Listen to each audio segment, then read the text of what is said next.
Hello, good evening, everyone. Welcome to our bedtime devotional for girls. So, ano na po ta sa ika-day 311 sa ato ang devotional. So, today is Tuesday, December 3, 2024. Kung karon ang ato ang topic is it's not hard to be kind.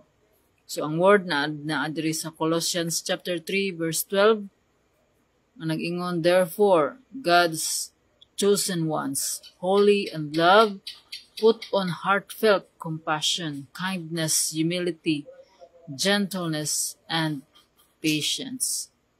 So let us pray. Father God in heaven, Lord, we thank you, Lord God, for today. We thank you, Lord God, for your word.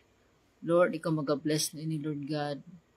Ikaw panalangin po, Lord God, sa maminaw, nga kami, Lord God, imong tagaan, Lord God, o pagsabot. Puna kami sa imong balaang Espiritu, Lord God, tudloy kami, Lord God. Unsa man ang among makatunan. Speak for us, Lord God, through your word and through your message, Lord God. Gami ipadayag, pinaagi ni imong alagad, Lord God. Gamita ko, Lord God, for your glory. Lord, kaming tanan, Lord God, ang salig diha kanimo.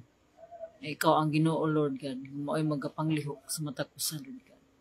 Lord, salamat, Lord God. Dalaygon ka sa way katapusan sa pangalan ni Jesus. Amen.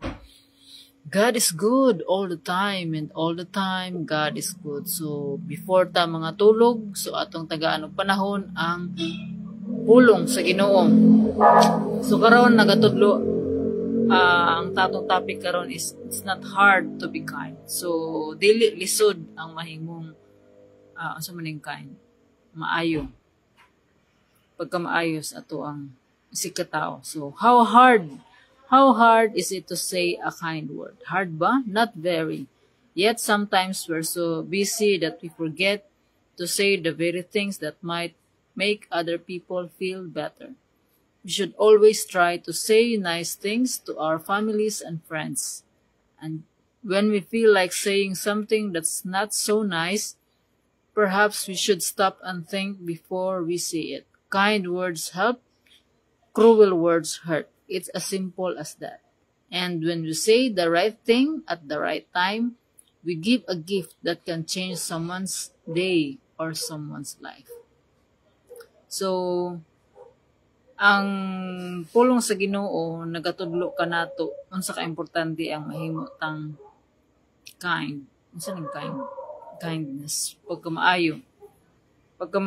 So maningkamot ta nga mahimo ang atong action maayo, ang ato pong isulti pod to do and say things the right way. So unsa maning kindness?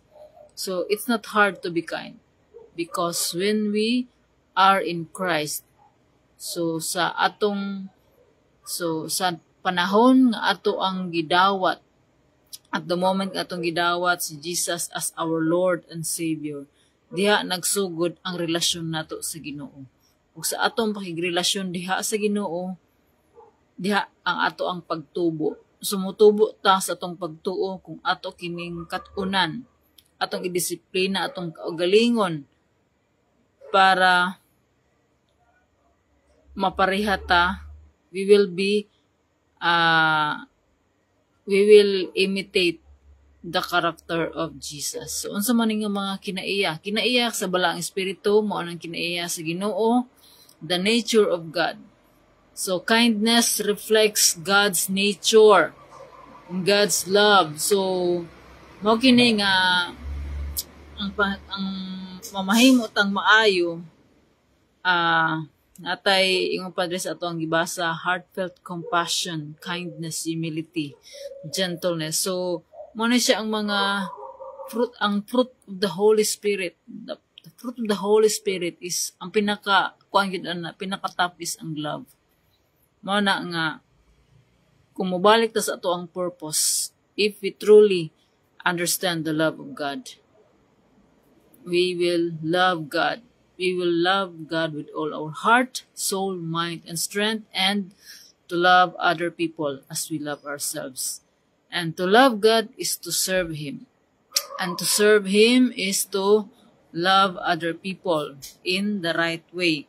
So, loving people in the right way is sa kwan pa, golden rule. What is the golden rule? Naa sa Matthew 7:12. So, the golden rule is we treat other people the way we want them to treat us. Kung unsa nga atong gusto nga buhaton kanato sa atong isig katao, maupod ang ato pong buhaton sa ilaha. So, atong i-treat sila with love, with kindness. So mao ni nga ang pagka maluluyon, pagka mahigugmaon nato diha sa atong isig katao. So, dili lisod ang mahimong kind sa atong isig katao when we truly love the Lord.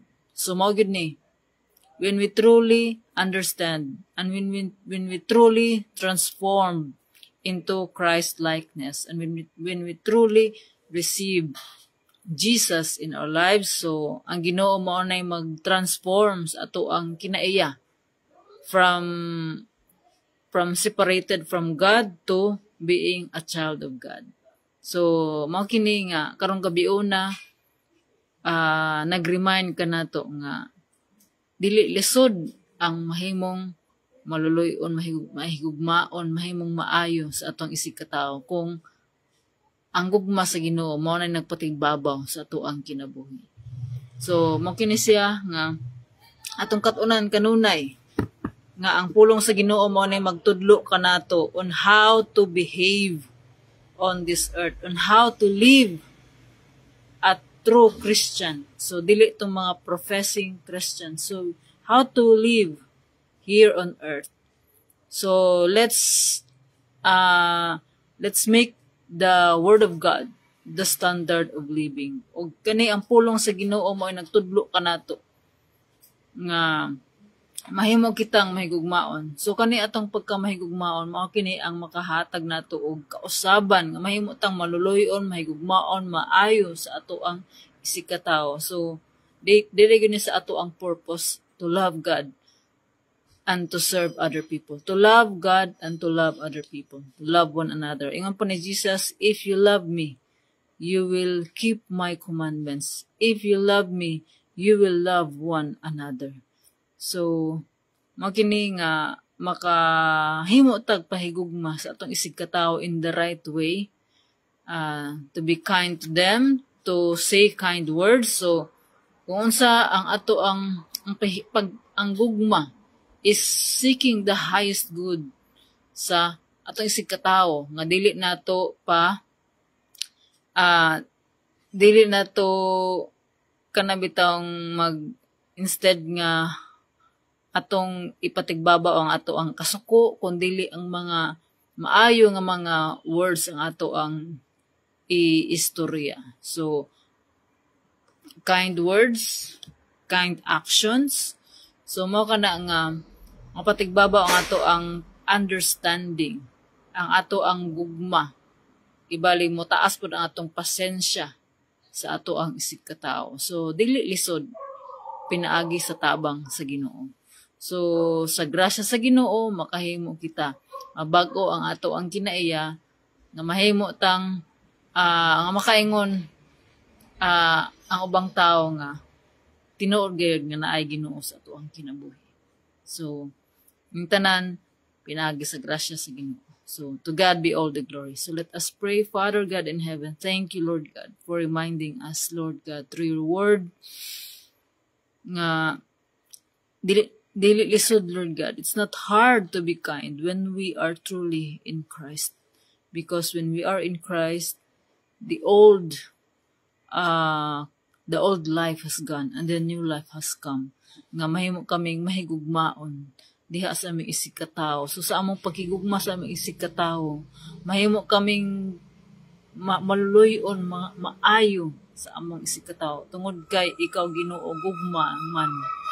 Nga tungod kay ikaw naghatag ka namo og gugma, makahatag usab kaming gugma sa among isig katao. Lord, kining tanan, Lord God, nga among nakatunan karong gabiuna. Ikaw ang makapanglihok, Lord God. sa mga tao nga makapaminaw na nga mensahe nga tungod sa imong gugma. Kami nga nakadawat niya kanimo na bag-o. Lord God, i-extend ang imong gugma sa mga tao, Lord God, aron makaila sila diha nga ikaw ang Ginoo nga tinuod, Lord God, nga angay sa ligan ug angay nga alagaran sa tibok namong kinabuhi. Lord, all glory belongs to you. Tanan dungog manghimaya og mga pagdahig kanimo lamang, Amahan. Salamat sa imong pag-uban kanamo karong gabi una. Kining tanan, Lord, ang gipasalamatan sa pangalan ni Jesus. Amen. So, good night.